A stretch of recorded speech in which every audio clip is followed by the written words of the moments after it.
Sugar prices recent గా record levels కి పెరగడం common people household budget పై ప్రెషర్ క్రియేట్ చేస్తోంది. ఆగస్ట్ 19, 2026 న గవర్నమెంట్ బల్క్ షుగర్ యూజర్స్ పై న్యూ స్టాక్ లిమిట్ అనౌన్స్ చేసింది. సెప్టెంబర్ 1 నుంచి నవంబర్ 30 వరకు మంత్లీ 10 మెట్రిక్ టన్స్ కంటే ఎక్కువ షుగర్ యూజ్ చేసే బల్క్ కన్స్యూమర్స్ 15 డేస్ రిక్వైర్మెంట్ కంటే ఎక్కువ స్టాక్ మెయింటైన్ చేయకూడదని ఆర్డర్ ఇచ్చింది. షుగర్ ప్రైజెస్ రీసెంట్ గా షార్ప్ గా పెరగడానికి టైటనింగ్ సప్లైస్ మరియు upcoming festival season demand important reasons గా ఉన్నాయి. గణేష్ చతుర్థి, దసరా, దివాళీ సీజన్ లో షుగర్ డిమాండ్ పెరిగే ఛాన్స్ ఉండటంతో గవర్నమెంట్ మార్కెట్ ని క్లోజ్లీ మానిటర్ చేస్తుంది. కామన్ పీపుల్ కి షుగర్ ప్రైస్ పెరిగితే డైరెక్ట్ గా హౌస్ హోల్డ్ ఎక్స్పెన్సెస్ పై ఇంపాక్ట్ పడుతుంది. షుగర్ తో ప్రిపేర్ చేసే స్వీట్స్, బేకరీ ప్రొడక్ట్స్, బేవరేజెస్ మరియు హోటల్స్ లో ఫుడ్ ప్రైజెస్ కూడా ఇండైరెక్ట్ గా పెరిగే ఛాన్స్ ఉంటుంది. Already sugar wholesale prices sharp గా పెరిగిన సిచ్యువేషన్ లో గవర్నమెంట్ స్టాక్ లిమిట్స్ వల్ల హోర్డింగ్ మరియు స్పెక్యులేటివ్ ట్రేడింగ్ ని కంట్రోల్ చేయడానికి ట్రై చేస్తుంది. ఫ్యూచర్ లో ప్రైజెస్ ఇంకా పెరిగితే గవర్నమెంట్ ఇంపోర్ట్స్, స్టాక్ లిమిట్స్ మరియు సప్లై మెజర్స్ లాంటివి కన్సిడర్ చేయవచ్చు. సింపుల్ గా చెప్పాలంటే షుగర్ ప్రైస్ రైజ్ అనేది జస్ట్ కమోడిటీ మార్కెట్ ఇష్యూ కాదు. ఫెస్టివల్ సీజన్ ముందు హౌస్ హోల్డ్ బడ్జెట్స్ మరియు ఫుడ్ ప్రైజెస్ పై డైరెక్ట్ ఇంపాక్ట్ చూపించే ఇంపార్టెంట్ డెవలప్మెంట్. గుజరాత్ లోని సూరత్ లో రెస్టారెంట్ నుంచి ఆన్లైన్ లో ఆర్డర్ చేసిన ఫుడ్ తిన్న తర్వాత 5 ఏళ్ల చిన్నారి మరణించిన ఘటన కలకలం రేపింది. కుటుంబ సభ్యుల వివరాల ప్రకారం ఫుడ్ తిన్న కొంతసేపటికే చిన్నారికి వామిటింగ్, స్టమక్ పెయిన్ లాంటి సిమ్టమ్స్ స్టార్ట్ అయ్యాయి. వెంటనే హాస్పిటల్ కి తీసుకెళ్లి ట్రీట్మెంట్ అందించిన పరిస్థితి విషమించి చిన్నారి ప్రాణాలు కోల్పోయింది. ఈ ఘటనపై అథారిటీస్ సీరియస్ గా రెస్పాండ్ అవుతూ ఫుడ్ శాంపిల్స్ కలెక్ట్ చేసి లేబొరేటరీ టెస్టింగ్ కి పంపించారు. పోలీస్ మరియు food safety officials exact cause ఏంటి, ఫుడ్ క్వాలిటీలో ప్రాబ్లం ఉందా లేదా వేరే మెడికల్ రీజన్ ఉందా అనే యాంగిల్స్ లో ఇన్వెస్టిగేషన్ చేస్తున్నారు. ఇక్కడ ఒక ఇంపార్టెంట్ పాయింట్ ఏంటి అంటే రెస్టారెంట్ ఫుడ్ వల్లే డెత్ జరిగిందని ఫైనల్ గా కన్ఫర్మ్ చేయడానికి లేబొరేటరీ రిపోర్ట్స్ మరియు మెడికల్ ఇన్వెస్టిగేషన్ కంప్లీట్ అవ్వాలి. అప్పటి వరకు ఫుడ్ పాయిజనింగ్ అనే పాసిబిలిటీతో ఇన్వెస్టిగేషన్ జరుగుతోంది అని చెప్పడం కరెక్ట్. ఈ ఇన్సిడెంట్ ఆన్లైన్ ఫుడ్ ఆర్డర్స్ చేస్తున్న కస్టమర్స్ కి కూడా వార్నింగ్ లాగా మారింది. Restaurant hygiene, food handling, packaging మరియు కస్టమర్ రివ్యూస్ పై అటెన్షన్ పెట్టడం important. Food safety rules violate చేసే ఎస్టాబ్లిష్మెంట్స్ పై అథారిటీస్ స్ట్రిక్ట్ ఇన్స్పెక్షన్స్ చేయడం, వైలేషన్స్ ప్రూవ్ అయితే యాక్షన్ తీసుకోవడం పబ్లిక్ హెల్త్ కోసం చాలా అవసరం. తెలంగాణలోని నల్గొండ డిస్ట్రిక్ట్ లో స్కూల్ ప్రిన్సిపల్ రూపారెడ్డి మర్డర్ కేసులో షాకింగ్ డెవలప్మెంట్స్ వెలుగులోకి వచ్చాయి. పోలీస్ ఇన్వెస్టిగేషన్ లో ఈ కేసుకి సంబంధించిన 10th క్లాస్ స్టూడెంట్స్ పై సీరియస్ ఎలిగేషన్స్ వచ్చాయి. సీసీటీవీ ఫుటేజ్, డిజిటల్ ఎవిడెన్స్ మరియు ఫోరెన్సిక్ క్లూస్ ఆధారంగా పోలీస్ ఇన్వెస్టిగేషన్ ముందుకు తీసుకెళ్లారు. పోలీస్ వర్షన్ ప్రకారం మర్డర్ వెనుక థెఫ్ట్ మరియు ఫినాన్షియల్ గెయిన్ యాంగిల్ కూడా ఇన్వెస్టిగేట్ చేస్తున్నారు. ఈ ఇన్సిడెంట్ చిన్న వయసులో ఉన్న స్టూడెంట్స్ క్రిమినల్ యాక్టివిటీస్ లో ఇన్వాల్వ్ అవుతున్నారా అనే సీరియస్ డిస్కషన్ కి దారితీసింది. పేరెంట్స్, టీచర్స్ మరియు లోకల్ కమ్యూనిటీలో ఈ కేసుపై కన్సర్న్ పెరిగింది. అయితే ఇన్వెస్టిగేషన్ స్టేజ్ లో ఉన్న పోలీస్ వర్షన్ ని ఫైనల్ కోర్ట్ వర్డిక్ట్ లాగా చూడకూడదు. కోర్ట్ ప్రొసీడింగ్స్ కంప్లీట్ అయ్యే వరకు అలిగేషన్స్ గానే చూడాలి. ఈ incident students behaviour, family supervision మరియు స్కూల్ కౌన్సిలింగ్ ఇంపార్టెన్స్ ని కూడా హైలైట్ చేస్తుంది. చిల్డ్రన్ లో సడన్ అగ్రెషన్, బిహేవియర్ చేంజెస్ లేదా సీరియస్ ఎమోషనల్ ప్రాబ్లమ్స్ కనిపిస్తే పేరెంట్స్ మరియు టీచర్స్ ఎర్లీగా రెస్పాండ్ అవ్వాలి. ఎడ్యుకేషన్ తో పాటు ప్రాపర్ గైడెన్స్, కౌన్సిలింగ్ మరియు రెస్పాన్సిబుల్ సూపర్విజన్ కూడా చాలా ఇంపార్టెంట్. స్టూడెంట్స్ ఫ్యూచర్ ని ప్రొటెక్ట్ చేయడానికి స్కూల్స్ లో కౌన్సిలింగ్ సిస్టమ్ స్ట్రెంథెన్ చేయడం అవసరమని ఈ ఇన్సిడెంట్ మరోసారి గుర్తు చేస్తుంది.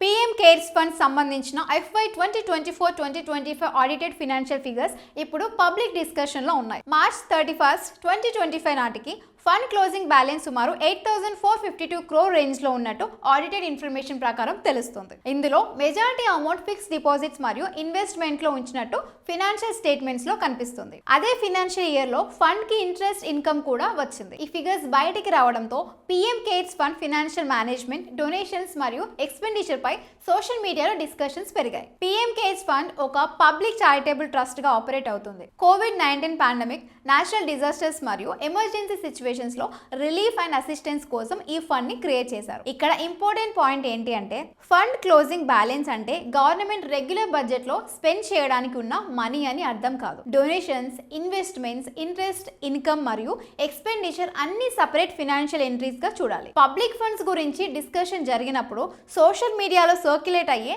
ఇండివిజువల్ ఫిగర్స్ కన్నా ఆడిటెడ్ స్టేట్మెంట్స్ మరియు అఫీషియల్ డాక్యుమెంట్స్ ని బేస్ చేసుకొని ఇన్ఫర్మేషన్ ని వెరిఫై చేసుకోవడం చాలా important. Social media influencer Abhijit దీప్కి చేసిన కామెంట్స్ తో పొలిటికల్ సర్కిల్స్ లో ఎడ్యుకేషన్ క్వాలిఫికేషన్స్ పై మరోసారి కాంట్రవర్సీ మొదలైంది. తన ఎడ్యుకేషన్ కి సంబంధించిన స్కాలర్షిప్ మరియు ఎడ్యుకేషన్ లోన్ డాక్యుమెంట్స్ ఉన్నాయని, అవసరమైతే వాటిని పబ్లిక్ గా చూపించడానికి రెడీ అని దీప్కే చెప్పారు. ఈ డిస్కషన్ మధ్యలో prime minister Narendra Modi educational qualifications పై కూడా క్వశ్చన్స్ రేజ్ అయ్యాయి. नहीं, उस पर तो मैं यही कहना चाहूंगा कि मैं अपने एजुकेशन लोन और मैं मेरी स्कॉलरशिप के लेटर दिखाने को तैयार हूं. मैं नरेंद्र मोदी जी से भी रिक्वेस्ट करता हूं वो भी अपनी डिग्री दिखा दे. పొలిటికల్ లీడర్స్ డిగ్రీస్, సర్టిఫికేట్స్ మరియు ఎడ్యుకేషనల్ బ్యాక్గ్రౌండ్ గురించి allegations, counter allegations India politics లో చాలా కాలంగా జరుగుతున్నాయి. కానీ సోషల్ మీడియాలో ఒక అలిగేషన్ వచ్చిందని వెంటనే అది వెరిఫైడ్ ఫ్యాక్ట్ అని కంక్లూడ్ చేయడం కరెక్ట్ కాదు. ఎడ్యుకేషనల్ క్వాలిఫికేషన్స్ గురించి క్లారిటీ కావాలి అంటే యూనివర్సిటీ రికార్డ్స్, అఫీషియల్ డాక్యుమెంట్స్ మరియు క్రెడిబుల్ సోర్సెస్ ని వెరిఫై చేయాలి. ఈ కాంట్రవర్సీలో కూడా అలిగేషన్స్ ఒకటి, అఫీషియల్లీ వెరిఫైడ్ ఇన్ఫర్మేషన్ మరొకటి అని సపరేట్ గా చూడాలి. పబ్లిక్ రిప్రజెంటేటివ్స్ క్వాలిఫికేషన్స్ పై జెన్యూన్ క్వశ్చన్స్ ఉంటే ట్రాన్స్పరెంట్ డాక్యుమెంటేషన్ తో క్లారిటీ ఇవ్వడం పబ్లిక్ కాన్ఫిడెన్స్ ని స్ట్రెంథెన్ చేస్తుంది. సోషల్ మీడియా డిబేట్స్ లో ఎమోషనల్ రియాక్షన్స్ కన్నా ఒరిజినల్ డాక్యుమెంట్స్ మరియు వెరిఫైడ్ ఇన్ఫర్మేషన్ కి ఇంపార్టెన్స్ ఇవ్వడం కామన్ పీపుల్ కి కూడా చాలా ఇంపార్టెంట్. మహారాష్ట్రలోని అమరావతి డిస్ట్రిక్ట్ లో ట్రైబల్ రెసిడెన్షియల్ స్కూల్ హాస్టల్ కి సంబంధించిన ఇన్సిడెంట్ సోషల్ మీడియాలో గోస్ట్ రూమర్స్ తో వైరల్ గా మారింది. హాస్టల్లో కొంతమంది స్టూడెంట్స్ అన్యూజువల్ బిహేవియర్ చూపించడం, భయపడడంతో దయ్యం ఉంది అనే రూమర్స్ స్ప్రెడ్ అయ్యాయి. దీంతో స్టూడెంట్స్ లో పానిక్ పెరిగింది. ఈ ఇన్సిడెంట్ తర్వాత అథారిటీస్ సిచ్యువేషన్ ఎగ్జామిన్ చేసి స్టూడెంట్స్ సేఫ్టీ మరియు వెల్ బీయింగ్ పై ఫోకస్ పెట్టారు. సోషల్ మీడియాలో మాత్రం ఇన్సిడెంట్ కి డిఫరెంట్ వర్షన్స్ సర్క్యులేట్ అవడంతో కన్ఫ్యూజన్ మరింత పెరిగింది. ఇక్కడ ఇంపార్టెంట్ పాయింట్ ఏంటి అంటే అన్యూజువల్ ఇన్సిడెంట్ జరిగిన వెంటనే సూపర్ న్యాచురల్ ఎక్స్ప్లెనేషన్ కి వెళ్లకుండా మెడికల్ మరియు సైంటిఫిక్ రీజన్స్ ని ఫస్ట్ ఇన్వెస్టిగేట్ చేయాలి. స్టూడెంట్స్ యాంగ్జైటీ, స్ట్రెస్, ఫియర్ లేదా హెల్త్ రిలేటెడ్ ఇష్యూస్ కూడా అన్యూజువల్ బిహేవియర్ కి రీజన్ అవ్వచ్చు. అథారిటీస్ మెడికల్ ఎవాల్యుయేషన్, కౌన్సిలింగ్ మరియు సెక్యూరిటీ మెజర్స్ ప్రొవైడ్ చేయడం ఇంపార్టెంట్. పేరెంట్స్ కూడా రూమర్స్ విని పానిక్ అవ్వకుండా అఫీషియల్ ఇన్ఫర్మేషన్ కోసం వెయిట్ చేయాలి. చిల్డ్రన్ భయపడితే వాళ్ళని రిడిక్యూల్ చేయకుండా కామ్ గా మాట్లాడి ప్రొఫెషనల్ కౌన్సిలింగ్ అందించడం బెటర్. ఈ ఇన్సిడెంట్ రూమర్స్ కన్నా వెరిఫైడ్ ఇన్ఫర్మేషన్ ని ఫాలో చేయడం ఎంత ఇంపార్టెంటో చూపిస్తుంది.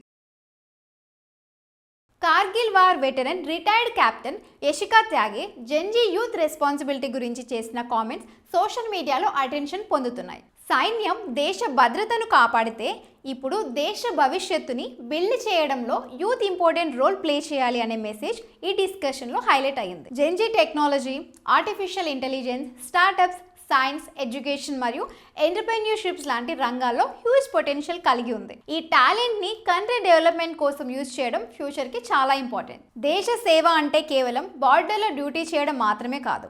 హానెస్ట్ గా వర్క్ చేయడం, లా ఫాలో చేయడం, ఎన్విరాన్మెంట్ని ప్రొటెక్ట్ చేయడం, సొసైటీకి కాంట్రిబ్యూట్ చేయడం మరియు రెస్పాన్సిబుల్ సిటిజన్గా ఉండటం కూడా నేషన్ బిల్డింగ్లో ఒక పార్ట్. కార్గిల్ వెటరన్ సాక్రిఫైజెస్ని గుర్తు చేసుకుంటూ యూత్ రెస్పాన్సిబిలిటీస్ గురించి డిస్కషన్ జరగడం పాజిటివ్ మెసేజ్ని క్రియేట్ చేస్తుంది. యంగ్ జనరేషన్స్కి ఆపర్చునిటీస్తో పాటు రెస్పాన్సిబిలిటీ కూడా ఉండాలి. సోషల్ మీడియాలో వైరల్ అయ్యే స్టేట్మెంట్స్ని మాత్రం ఒరిజినల్ కంటెంట్తో వెరిఫై చేసుకొని షేర్ చేయడం కూడా రెస్పాన్సిబుల్ డిజిటల్ సిటిజన్షిప్లో ఒక పార్ట్. తమిళనాడులో కాలేజ్ స్టూడెంట్స్ పొలిటికల్ ప్రొటెస్ట్లో పార్టిసిపేట్ చేయకుండా చూడాలని గవర్నమెంట్ నుంచి వచ్చిన సర్క్యులర్ కాంట్రవర్సీకి దారితీసింది. లెఫ్ట్ పార్టీస్ మరియు సీజేపీ నిర్వహించిన ప్రొటెస్ట్లో స్టూడెంట్స్ పార్టిసిపేషన్ పై ఇన్స్టిట్యూషన్స్ యాక్షన్ తీసుకోవాలని డైరెక్షన్స్ ఇచ్చినట్టు రిపోర్ట్స్ వచ్చాయి. ఈ సర్క్యులర్ పై స్టూడెంట్ ఆర్గనైజేషన్స్ మరియు అపోజిషన్ పార్టీస్ నుంచి క్రిటిసిజం వచ్చింది. స్టూడెంట్స్ కి పొలిటికల్ ఎక్స్ప్రెషన్ రైట్స్ ఉండాలా? ఎడ్యుకేషనల్ ఇన్స్టిట్యూషన్స్ పొలిటికల్ యాక్టివిటీస్ కి ఎంత స్పేస్ ఇవ్వాలి? క్యాంపస్ డిసిప్లిన్ ఎలా మెయింటైన్ చేయాలని డిబేట్ స్టార్ట్ అయింది. ఈ కాంట్రవర్సీ పెరిగిన తర్వాత గవర్నమెంట్ ఆ సర్క్యులర్ ని విత్డ్రా చేసింది. ఈ ఇన్సిడెంట్ స్టూడెంట్స్ రైట్స్ మరియు క్యాంపస్ డిసిప్లిన్ మధ్య బ్యాలెన్స్ ఎంత ఇంపార్టెంటో హైలైట్ చేస్తోంది. ఎడ్యుకేషనల్ ఇన్స్టిట్యూషన్స్ లో రూల్స్ క్లియర్ గా, లీగల్లీ సౌండ్ గా మరియు స్టూడెంట్స్ రైట్స్ ని రెస్పెక్ట్ చేస్తూ ఉండాలి. అదే సమయంలో స్టూడెంట్స్ కూడా ప్రొటెస్ట్ లేదా పొలిటికల్ యాక్టివిటీస్ లో పార్టిసిపేట్ చేస్తే పీస్ఫుల్ గా, లా ఫాలో చేస్తూ రెస్పాన్సిబుల్ గా బిహేవ్ చేయాలి. క్యాంపస్ లో వైలెన్స్, డిస్ట్రప్షన్ లేదా అకాడమిక్ యాక్టివిటీస్ లో సీరియస్ డిస్టర్బెన్స్ రాకుండా ఇన్స్టిట్యూషన్స్ కూడా అప్రోప్రియేట్ గైడ్ లైన్స్ మెయింటైన్ చేయాలి. స్టూడెంట్ వాయిస్ ని సప్రెస్ చేయకుండా రెస్పాన్సిబుల్ డెమోక్రటిక్ పార్టిసిపేషన్ కి స్పేస్ క్రియేట్ చేయడం important.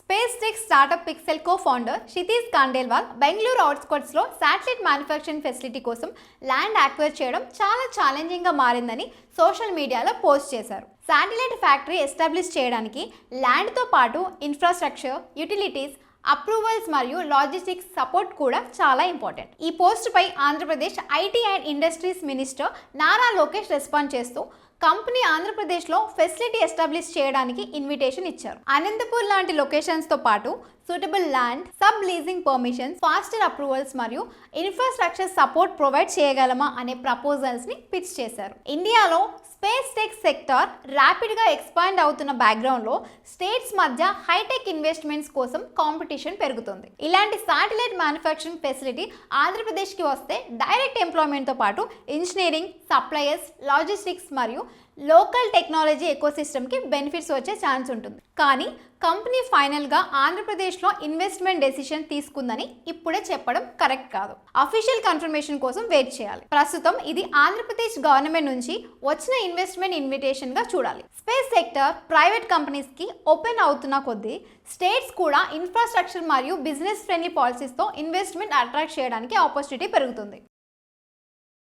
RBI monetary policy decisions common people finances పై డైరెక్ట్ ఇంపాక్ట్ చూపిస్తాయి. ఆగస్ట్ 19, 2026 రిలీజ్ అయిన ఎంపీసీ మినిట్స్ లో ఆర్బీఐ రెపో రేట్ 5.25% దగ్గర అన్చేంజ్డ్ గా ఉంచింది. కానీ ఇన్ఫ్లేషన్ రిస్క్ పెరిగితే ఫ్యూచర్ లో ఇంట్రెస్ట్ రేట్స్ పెంచే పాసిబిలిటీ ఉందని పాలసీ మేకర్ సిగ్నల్స్ ఇచ్చారు. Food prices, fuel cost, crude oil rates మరియు గ్లోబల్ ఎకనామిక్ డెవలప్మెంట్స్ ఇన్ఫ్లేషన్ పై ప్రెషర్ క్రియేట్ చేస్తున్నాయి. జూలై రీటైల్ ఇన్ఫ్లేషన్ 4.45% కి పెరిగినా అది ఆర్బీఐ టార్గెట్ రేంజ్ లోనే ఉంది. కామన్ పీపుల్ కి ఇన్ఫ్లేషన్ పెరిగితే first impact daily household budget పై పడుతుంది. వెజిటేబుల్స్, గ్రాసరీస్, ట్రాన్స్పోర్ట్ మరియు అదర్ ఎసెన్షియల్ ఎక్స్పెన్సెస్ పెరిగితే మంత్లీ సేవింగ్స్ పై ప్రెషర్ వస్తుంది. ప్రస్తుతం రెపో రేట్ అన్చేంజ్డ్ కాబట్టి లోన్స్ పై ఇమ్మీడియట్ గా అడిషనల్ ఈఎంఐ బర్డెన్ కాదు. కానీ ఫ్యూచర్ లో ఇన్ఫ్లేషన్ బ్రాడ్ బేస్డ్ గా పెరిగితే ఆర్బీఐ రేట్స్ పెంచే ఛాన్స్ ఉండటం వల్ల లోన్ తీసుకునే వాళ్ళు ఈఎంఐని కేర్ఫుల్లీ ప్లాన్ చేసుకోవాలి. ఇన్వెస్టర్స్ కూడా షార్ట్ టర్మ్ మార్కెట్ మూవ్మెంట్స్ చూసి పానిక్ అవ్వకుండా లాంగ్ టర్మ్ ఫైనాన్షియల్ గోల్స్ ని కన్సిడర్ చేయాలి. RBI future policy decisions